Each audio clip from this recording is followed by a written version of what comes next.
کہہ لیں اللہ تعالیٰ کی قدرت کے یعنی جو مظاہر اس کائنات میں پھیلے ہوئے ہیں. God is the only explanation of all the physical phenomena in this universe. خدا ہی وضاحت ہے اس کائنات میں ہونے والے ہر فزیکل ایونٹ کی. اس کائنات میں جو کچھ ہو رہا ہے اس کی ایک ہی وضاحت ہے کہ یہ کسی کی مرضی سے ہو رہا ہے. سائنس صرف فزیکل لاز کے ساتھ ڈیل کرتی ہے جو قانون قدرت ہیں اللہ کے بنائے ہوئے. انہی لاز کو یوز کر کے سائنس ہیومینٹی کی بہتری کے لیے کام کرتی ہے. کوئی لا خود سے پروڈیوس نہیں کر سکتی, وہ پابند ہے اس کی. اللہ تعالیٰ نے لا آف بوائنسی رکھا ہے, قوت اچھال, اس کو سائنس یوز کرتی ہے اور اس کی بنیاد کے اوپر بحری جہاز جو ہے سمندروں میں چلتے ہیں اور ہوائی جہاز ہوا میں. لیکن لا آف بوائنسی تو اللہ کا بنایا ہوا ہے نا, وہ ختم ہو جائے. اگر لا آف بوائنسی اگر ارشمیدس نے بتایا تو اس نے ڈسکور کیا ہے. ارشمیدس کریٹر نہیں ہے اس لا کا, ڈسکور کرنے والا ہے. سائنس جب کوئی چیز ڈسکور کرتی ہے تو بعض اوقات لوگوں کو یہ وسوسہ آتا ہے سائنس نے کوئی کارنامہ کر لیا.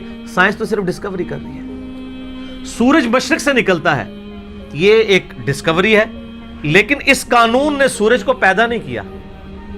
انڈے سے چوزا نکلتا ہے اور پھر انڈے میں یہ تبدیلیاں آتی ہیں, سائنس اس کو ڈسکور کرتی ہے. لیکن ان تبدیلیوں نے اور ان لاز نے انڈا نہیں بنایا, انڈا کریٹر نے بنایا. تو ڈسکوری سے ہمیشہ آپ ہر سٹیپ اللہ کی طرف طے کر رہے ہوتے ہیں. تو یہ کائنات اللہ تعالیٰ کا فعل ہے اور قرآن اللہ کا قول ہے. قول اور فعل میں تضاد نہیں ہوتا. اللہ نے جتنے physical phenomena of nature discuss کیے ہیں, وقت کے ساتھ ساتھ وہ چیزیں ریویل ہو رہی ہیں الحمدللہ, اور یہ ہمیں خدا کی طرف لے کے جاتی ہیں. تو میں البرٹ آئنسٹائن کی بات کر رہا تھا, تو انہوں نے اس وقت میتھمیٹیکلی یہ چیز پروف کی تھی کہ کائنات کے اندر, یعنی انہوں نے دیکھا نہیں تھا, یہ ان کا یہ کانسیپٹ تھا کہ اگر کسی جگہ پہ بہت زیادہ میس کنسنٹریٹ کر جائے اور اس کا والیوم آلموسٹ زیرو نیگلیجیبل ہو, تو اس میس کے اندر گریویٹیشنل فورس, قوت کشش ثقل, جس کی وجہ سے چیزیں ایک دوسرے کو کھینچتی ہیں.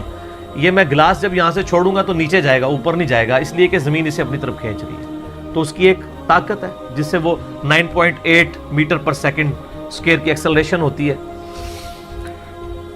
تو انہوں نے کہا تھا کہ اگر ایسا میس کائنات میں کہیں ایگزسٹ کرتا ہو کہ اس کا والیوم تو آلموسٹ زیرو ہو, لیکن اس کا جو میس ہے وہ وہاں پہ انٹینس میس ایسا کنسنٹریٹ کرے, تو اس کی گریویٹیشنل فورس اتنی زیادہ ہوگی کہ اس کے پاس سے بھی اگر کوئی ستارہ گزرے گا تو وہ اس کو ہڑپ کر لے گی, جس طرح ایک ورٹیکس کرتا ہے. بلیک ہول ایک خلائی ورٹیکس ہے, جس طرح سمندری بھنور ہوتے ہیں نا, جن میں بڑے بڑے بحری جہاز بھی ڈوب جاتے ہیں, چکر کھا رہا ہوتا ہے, کوئی بھی چیز کے قریب بھی ہے وہ اس کو پہلے سک کرتی ہے پھر اندر ڈبو دیتی ہے, پھر ختم.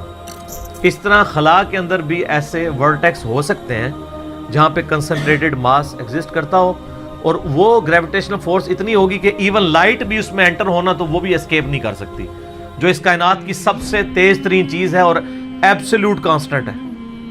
تو خدا کا تعارف ان چیزوں سے ہوتا ہے. تو میں یہی اس کے اوپر میسج دوں گا کہ بلیک ہول کی ڈسکوری آپ کو ایک اللہ تعالیٰ کی نئی شان, کل یوم ہوا فی شان, یہ آپ کے اوپر ٹھیک ہے.